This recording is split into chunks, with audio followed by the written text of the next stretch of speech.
Kehidupan masyarakat Hindu Bali tidak bisa dilepaskan dari falsafah Trihitakarana, yaitu keharmonisan hidup antara tiga sumber penyebab yang tak lain adalah Tuhan, manusia, dan alam. Sebagai makhluk hidup yang tinggi tingkatannya, manusia memegang peran penting dalam menciptakan keharmonisan tersebut. Penerapan konsep Trihitakarana ini tercermin dalam pelaksanaan yatnya dalam kehidupan sehari-hari, meliputi hubungan manusia dengan Tuhan yang diwujudkan dengan Dewa Yatnya.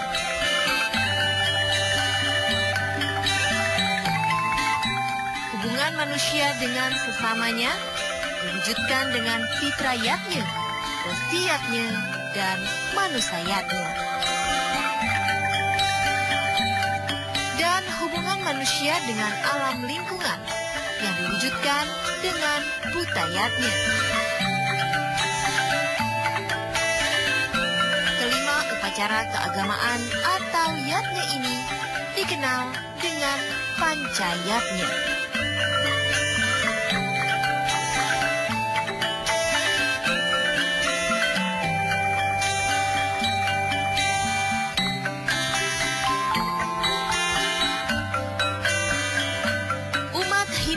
Meyakini bahwa setiap manusia yang lahir ke dunia membawa utang atau kewajiban yang harus dibayar melalui ritual keagamaan. Salah satu kewajiban tersebut adalah kepada orang tua dan leluhur dengan melakukan upacara Pitra Yatnya. Dalam yatnya itu juga akan tercermin atau terrealisasi upacara Pitra Yatnya. Pitra artinya bagaimana orang yang hidup kemudian meninggal. Nah, dia menjadi Pitra. Jadi Pitra itu adalah orang yang meninggal. Nah, demikian melaksanakan Pitra Yatnya berarti ada salah satu upacaranya seperti upacara ngaben. Nah, upacara ngaben ini juga salah satu rangkaian kita melaksanakan upacara Pitra Yatnya tersebut.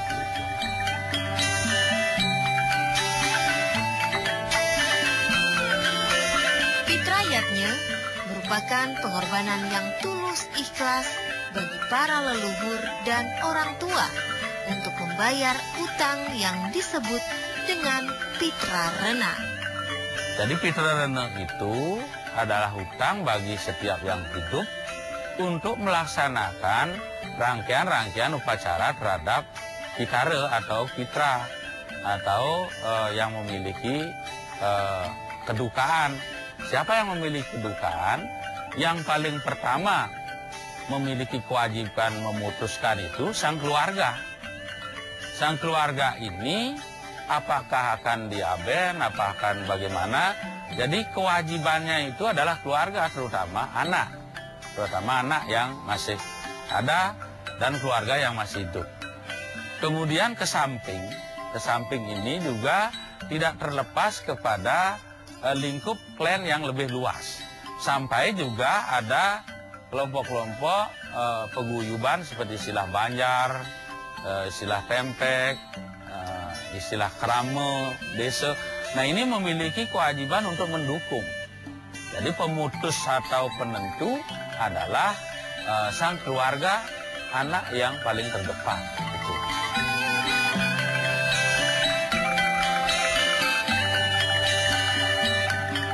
Upacara Pitra Yatnya tidak hanya sekedar kewajiban.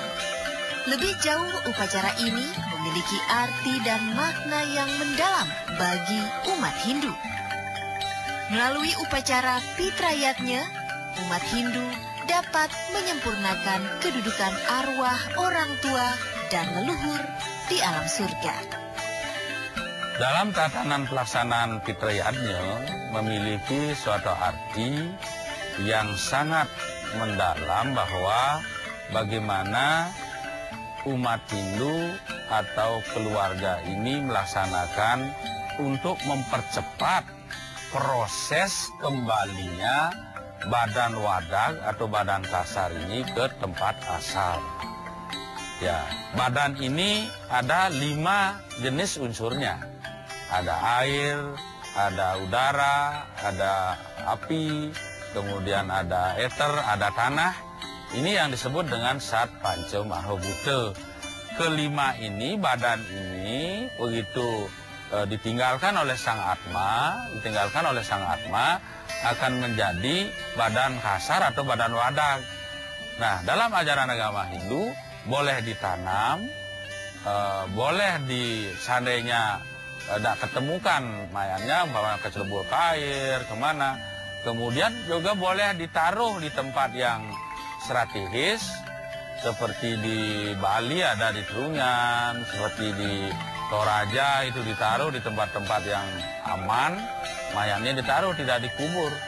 Jadi semuanya ini sebenarnya dibenarkan, cuman pelaksanaan Pitrayadnya yang melaksanakan pembakaran terhadap jenazah atau perabuan terhadap jenazah itu adalah untuk mempercepat proses dari kembalinya unsur Sat Panca Mahabhuta tadi gitu.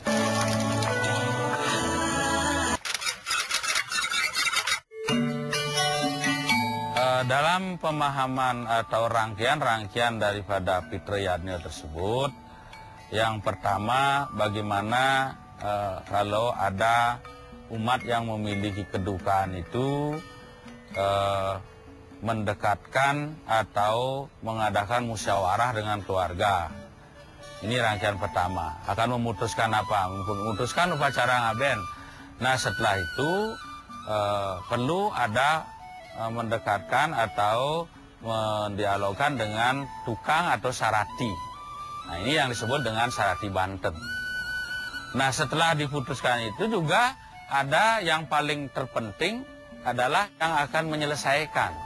Yang akan menyelesaikan ini adalah sang Pinandita atau pendeta. Nah, 3 komponen ini kalau sudah sepakat semua, menentukan hari, kemudian yang membikinkan ritualnya, kemudian sang yang memiliki kedukaan keluarga ini atau anak ini. Nah, ini sudah memutuskan untuk melaksanakan upacara Pitrayadnya tersebut. Dari upacara memandikan terlebih dahulu. Nah, dimandikan, kemudian ada simbol-simbol yang diberikan untuk seperti tutup mata sebagai kaca, kemudian seperti baja ada diisi giginya, kemudian ada diisi daun intaran. Itu simbolis-simbolis itu supaya badan wadag ini kalau ada tercipta nanti badan wadag supaya kembali agak sempurna. Nah, ini harapan, Nah, kemudian setelah dimandikan, kemudian digulung dengan api. Nah, setelah digulung, maka ada rangkaian lebih lanjut untuk proses pemberian air suci atau memerciki air suci.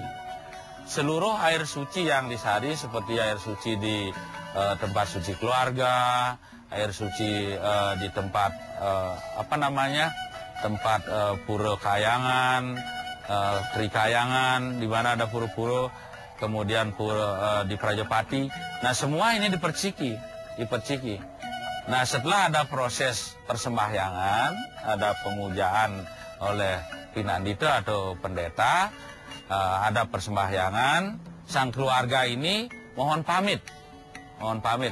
Jadi, karena berhubungan dengan badan wadag ini sudah akan tidak lagi. Nah, setelah itu rangkaiannya baru proses perabuan. Nah, setelah proses perabuan ini, setelah begitu menjadi abu, badan ini menjadi abu, tulang-tulang ini menjadi abu, kemudian dipungut lagi tulang-tulangnya semua dipungut, kemudian direka kembali, direka menjadi bentuk tubuh, bentuk tubuh. Nah, kemudian ada beberapa tulang yang dikuyah dimasukkan ke dalam kelapa gading. Nah, semua ini ada pemujaan lagi. ada pemujaan lagi supaya semua yang dibakar ini, badan-badan ini betul-betul kembali suci. Kembali suci, air kembali suci, kemudian tanah kembali suci. Setelah demikian semua, kemudian dihanyut ke laut. Nah ini abunya ini dihanyut ke laut. Nah setelah selesai dihanyut ke laut, maka proses tatanan Pitrayatnya ini selesai. Nah sekarang kalau mau melanjutkan ada proses yang disebut dengan proses Dewoyang. Jadi proses Dewoyang atau proses Dewo Pitara. Nah, jadi diharapkan dalam ngaben ini nanti supaya menjadi dewa. Nah, roh-roh ini supaya menjadi dewa, mendapat sorga gitu lah dulu. Nanti setelah selanjutnya ada yang disebut dengan upacara ngeroras ini. Upacara ngeroras inilah proses Dewoyang. Nah, setelah ngeroras ini juga selanjutnya ada lagi nanti upacara-upacara supaya tidak hanya sorga, supaya menyatu dengan Yang Maha Kuasa. Nah itu rangkaian-rangkaian dari Pitrayatnya kemudian sampai kepada ngeroras. Om Swastiastu. Pemirsa ANTP dimanapun berada beserta umat Hindu yang berbahagia. Pada kesempatan yang baik ini, kesempatan yang hening ini, kami akan menyampaikan bagaimana peranan daripada upacara Pitrayatnya dalam kaitan masa sekarang ini. Umat sedharma, Pitrayatnya merupakan upacara yang harus dilakukan bagi umat Hindu yang memiliki kedukaan atau keluarga yang meninggal.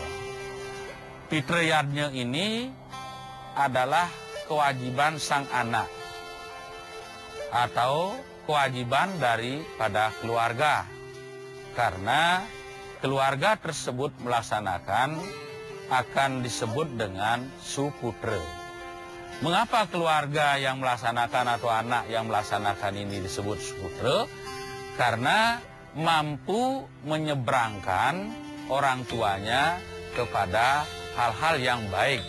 Dari hal-hal yang negatif, proses penyucian-penyucian ini sampai harapan yang baik supaya bisa diseberangkan oleh anaknya yang ada di jagat raya ini. Kemudian Pitrayatnya juga yang memiliki tujuan bagaimana umat Hindu memproses jasad itu cepat kembali kepada asalnya. Jasad yang terdiri dari Sat Panca Mahabhuta tersebut akan mempercepat prosesnya dari proses perabuan. Jadi boleh ditanam tetapi belum tentu cepat. Itu bisa setahun, bisa 2 tahun. Belum tentu juga tulangnya cepat kembali ke tanah. Maka umat Hindu mengambil langkah yang diambil adalah langkah perabuan. Kemudian bagaimana kita memaknai supaya yang fundamental ini, fundamen kalau umat Hindu masih ada kuburan, masih ada gubuk gumu atau tempat itu fundamental, menjadi fundament. Nah, bagaimana yang badan wadah gini, badan kasar ini kalau sudah kembali, tidak ada lagi kuburannya. Maka tidak masih umat Hindu pergi ke kuburan untuk memuliakan orang tua atau memuliakan leluhur. Karena kuburan itu bagi umat Hindu itu disebut dengan tempat yang untuk mengembalikan sesuatu. Maka nanti yang dihormati itu, yang dimuliakan itu adalah sang jiwa. Sang jiwa ini yang tetap hidup. Dalam ajaran agama Hindu disebut dengan sang Atma. Nah, kalau secara bahasa umum itu disebut dengan roh. Jadi ini yang masih dimuliakan, masih hormati dan bahkan dipuja nantinya di tempat sembahyang terhadap leluhur-leluhur atau kawitan-kawitan. Maka pura-pura atau tempat-tempat suci di Bali cukup banyak karena ada pura kawitan, pura leluhur. Nah ini juga sampai ada yang kelompok besar membuat pura bersama-sama. Nah sampai kepada rumah-rumah juga ada untuk pemuliaan leluhur. Nah ini yang menjadi perhatian bahwa Fitrayatnya menjadi cukup penting dalam kaitan ini. Cuman mari kita melaksanakan Fitrayatnya itu sesuai dengan aturan-aturan sastra. Sesuai dengan aturan-aturan lontar, sesuai dengan filosofi-filosofi. Jangan sampai kita yang tidak mampu membuat upacara Fitrayatnya jor-joran sampai jual tanah, kemudian tanah sedikit. Harusnya dengan hasil tanah itu kita melaksanakan upacara Fitrayatnya. Nah ini kami himbau khususnya masyarakat Bali supaya melaksanakan betul-betul dengan hati yang tulus ikhlas. Jangan sampai kita habis melaksanakan upacara ini masih kita memiliki utang. Ini nggak benar sebenarnya dalam rangkaian upacara. Nah ini harapan upacara ngaben masa kini supaya betul-betul menyesuaikan dengan sastra, agama maupun aturan-aturan yang berlaku dan tidak menyalahi. Dan sampai yang hidup itu neraka.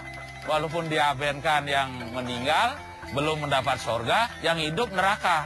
Nah ini inti-inti yang kami harapkan, mudah-mudahan ada manfaatnya. Mari kita tutup pertemuan ini dengan Paramasanti. Om Santi, Santi, Santi, Om.